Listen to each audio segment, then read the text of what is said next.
మంచిగా ఉండాలి, బాగా ఉండాలి అనుకునేవారు తప్ప ఇలాంటి టార్గెట్లు ఏమీ అప్పుడు మా మీద వద్దలేదు అసలు. అందుకే మేము చక్కగా బాగా హాయిగా ఎదిగాము. అంటే ఏ ప్రెజర్ లేని మూలంగా మనం ఏదైనా చేయగలుగుతాం.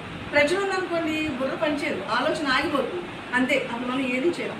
అందుకని అప్పుడు థర్డ్ చూసేవారు, సెకండ్ చూసేవారు, అప్పుడు ఫస్ట్ చూసేవారు. ఫస్ట్ క్లాస్ వస్తే హ్యాపీగా మా అబ్బాయి ఫస్ట్ వచ్చింది, పాస్ అయ్యాడు, పర్లేదు పాస్ అయ్యాడు కదా, ఆ చదివితే చాలే అనేవారు. మీరు కూడా అలా ఈజీగా తీసుకోండి. అంటే రిజల్ట్ రాకముందు మనం కష్టపడాలి, చేయాలి, అది ఓకే.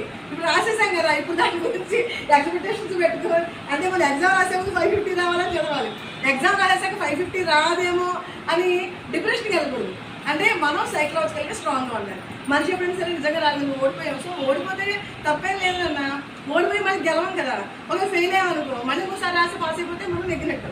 అలా మళ్ళీ ఓడిపోయి ఎప్పుడు అలా 10th అలా రాస్తుంది అనుకోండి, వాళ్ళు ఓడిపోయినట్టు.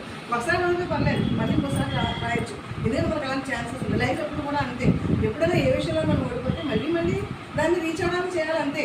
అలా రీచ్ అవ్వడానికి మన దానికి శక్తి లేకపోయినా, ధైర్యం లేకపోయినా అప్పుడు ఓడిపోయినట్టు. అర్థమైందా? సో మీరు అందరూ కూడా హ్యాపీగా మంచిగా ఉండాలి, అప్పుడప్పుడు స్కూల్కి వస్తూ ఉండాలి, మంచి పొజిషన్లో ఉండాలి. మీరు ఏ పని చేసినా సరే నిజాయితీగా ఉండాలి, గర్వంగా ఉండాలి, నీట్గా ఉండాలి. పేరుని చెడ్డ పేరు తేకూడదు. చెడ్డ పేరు తెచ్చారో మనం బ్రతికి వ్యర్థం అనమాట. ఏవైతే చెడ్డ పేరు తెచ్చే పనులు ఉన్నాయో ఆ పనులు మనం ఎప్పుడు చేయకూడదు. అది మీ అందరికీ తెలుసు. ఏది తప్పు ఏది చెడు తెలుసు, ఏది మంచి ఏది చెడు మీకు తెలుసు కదా. సో చెడు అది మనం టచ్ చేయకూడదు, మంచి దాన్ని యాక్సెప్ట్ చేయాలి.